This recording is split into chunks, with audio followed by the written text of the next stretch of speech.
Mga minamahal naming mga pasahero, muli ami pong ipaalala sa inyo na ang layunin ng ami pong paglilingkod sa ganitong kalagayan na sa loob ng bus ay upang dalhin ang pag-asa mula sa ating pong mahal na Diyos.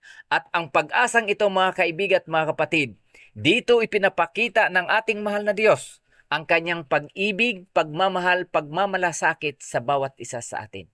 Dahil ang sanlibutang ating kinabubuhayan ngayon ay sanlibutan na wala na pong kapag-asa. Ibig sabihin, mga kaibigan at mga kapatid, ang buhay natin sa sanlibutang ito ay nasa panganib na po. Na marami na pong namamatay na ang edad ay napakabata pa lamang po. 50, 60, 70 at swerte kung aabot ng 80, 90 hanggang 100, mga kaibigan at mga kapatid ko.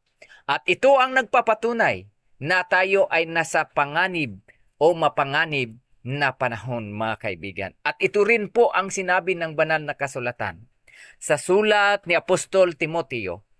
Ang sabi po roon, datapwat alamin mo ito na sa mga huling araw ay darating ang mga panahong mapanganib, mga kaibigan at mga kapatid.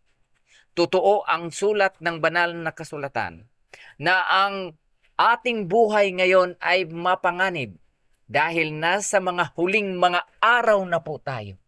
Kaya ang aming pong paglilingkod, mga kaibigan at mga kapatid ko, upang dalhin sa atin, sa inyong lahat, ang pag-asa na ito ay nais ng Diyos na inyong malaman, at kung inyong tanggapin, magkaroon po tayo ng tunay na kapayapaan sa ating pong mga buhay. Bakit po?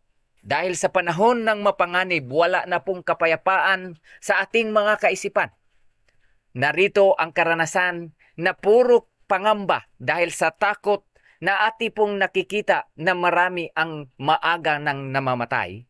At hindi lang dyan, marami pong mga nakikita at naririnig natin na mga gyera, mga pananakot at nagbibigay sa atin ng pangamba. Kaya mga kaibigan, totoo, nasa panganib na ang ating pong mga buhay. Kanino tayo kukuha ng pag-asa? Kanino tayo kukuha ng kaligtasan? Mga kaibigan at mga kapatid, ang sabi po ng banal na kasulatan, wala pong ibang pangalan na ibinigay sa sanlibutang ito na sukat ikaliligtas ng mga tao, kundi ang pangalan ng ating Panginoong Jesucristo. Siya po ang ating pag-asa.